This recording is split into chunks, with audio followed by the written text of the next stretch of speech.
I want you to take everything you know about tremolos and keep it, because that's useful information. We'll be building on top of it later on. This is the Delta 2 from Spaceman Effects.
First guitar, that was a Reverend Jetstream in the neck position, going right into the Delta 2.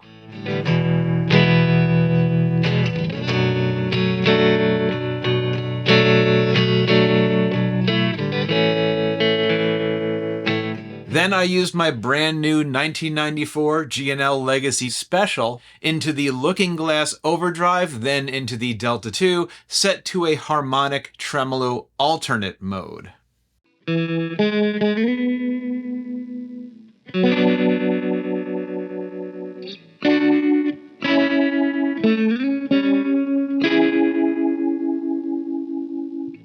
The Spaceman Effects Delta 2 has a couple of knobs that should look pretty familiar if you've ever used a tremolo before. Knobs like rate and depth.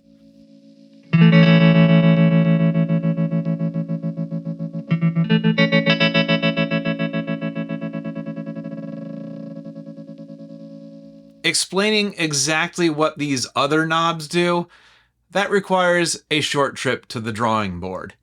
You're probably familiar with the way a traditional tremolo works. There's a low frequency oscillator, which I always like to draw as a spinning wheel with some sort of arm attached to it. And as that wheel rotates, it drives that arm up and down, regulating this valve, which in turn modulates the amplitude of this signal, making it go up and down in volume.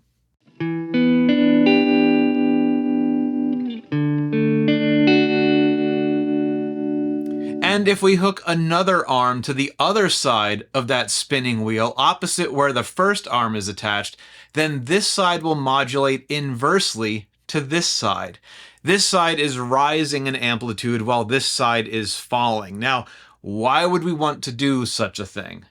Well, if we place a filter up in front so that the higher frequency portion of the signal goes up here and the lower frequency portion of the signal goes down here, that gives us a harmonic tremolo.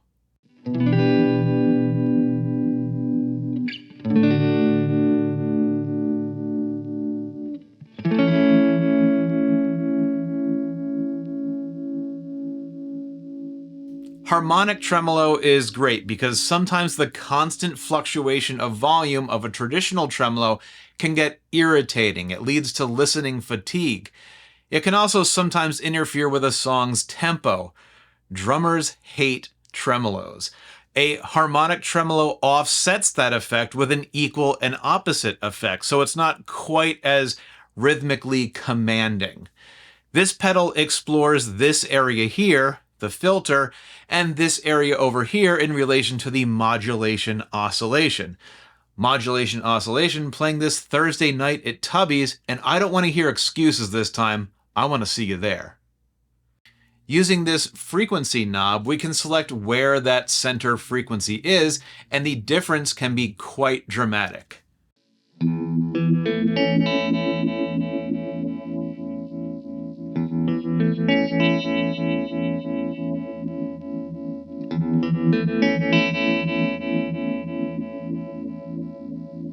We've also got some voicing options with this little three-way toggle switch up here. So this lets us choose which signal we want going where. So right in the middle, that's our typical harmonic tremolo sound of high pass versus low pass.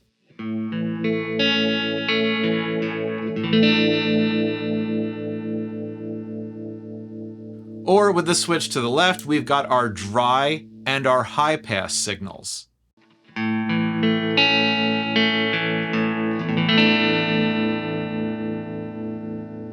And on the right, that's our dry and our low pass signals.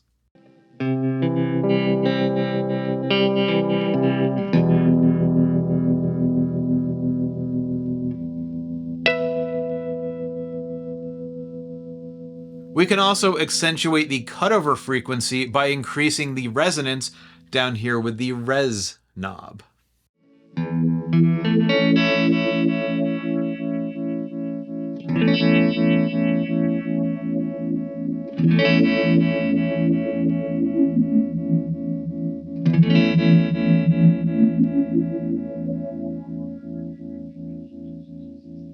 All right, so at this point, we've stretched the filter portion of the equation 6 ways to Sunday. But the real star of this pedal is the lag knob. And if we look inside the pedal itself, we'll see two green LEDs blinking. Think of these as driving those arms coming off of the wheel in the earlier diagram. So if both are in alignment, we've got a basic tremolo since we're oscillating both sides in unison. But if we bring the lag knob all the way up, that's our harmonic tremolo since they're operating 180 degrees out of phase of one another. When we bring it into the middle, that's where we get these real interesting lopsided combinations. Take a listen to this.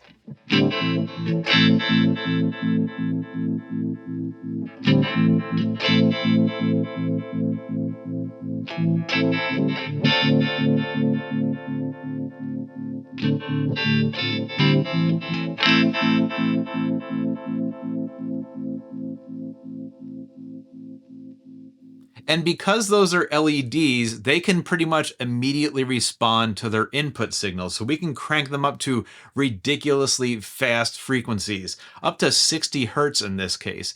At that point, it's beyond a low frequency oscillator. It technically starts to turn into a ring modulator.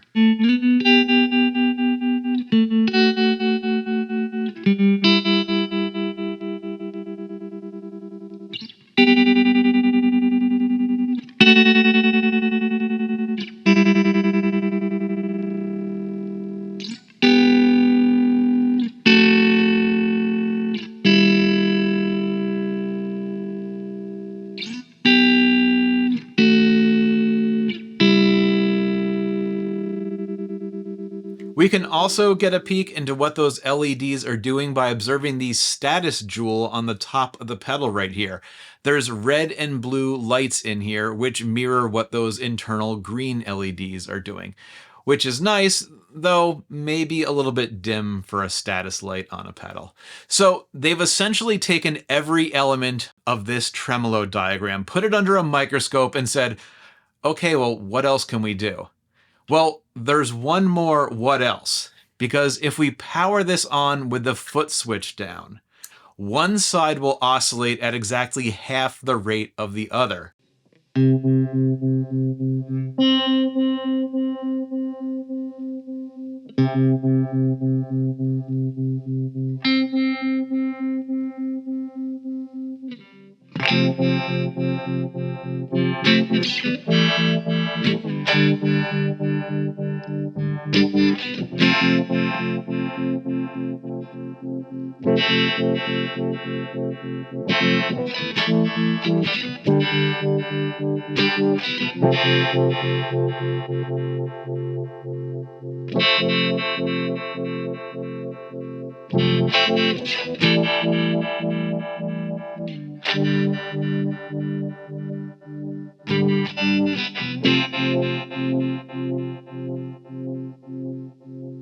In this mode, which I really enjoy, the lag knob becomes a 4-position selector, and you can select which side should be going twice as fast as the other, and whether they should sync up on the up oscillation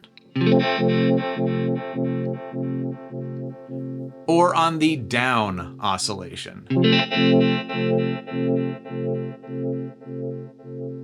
And when you start to incorporate the frequency knob and the resonance knob, that's when this really starts to sound like the stuff of space exploration.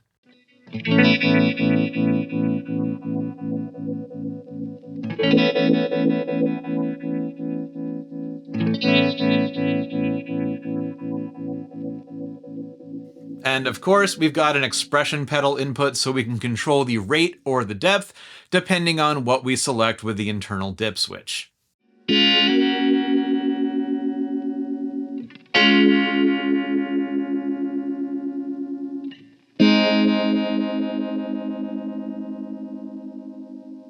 We already took a quick peek inside this pedal, and obviously, with all that ratio logic going on, there is some computing going on in here, but the signal path is entirely analog, so our sound never gets converted into ones and zero bits and bytes. It's actually got a little double-decker circuit board in here to fit all that stuff, and here's something that I really like to see: a little plastic stanchion to make sure the second board doesn't wiggle free over time. That's just solid engineering forethought right there. Lately, I've really come to see tremolos, especially harmonic tremolo, as something that can be used to insert a little bit of movement into a song without coloring the tone too much. My go-to is still the Supro tremolo. I think on guitar it just sounds magical. But if the thought of a tremolo that only does standard and harmonic modes leaves you a little bit, well, here's something new to look into, and it shows there is still space to explore in the world of effects. And not for nothing, but this is just a really nice looking pedal. I mean, I know we're not supposed to care about that, but dang, just look at that thing. All right, I got a jet. Thanks for watching. If you want to know more about that GNL, follow me on the Instagram page. I'll catch you on the next one.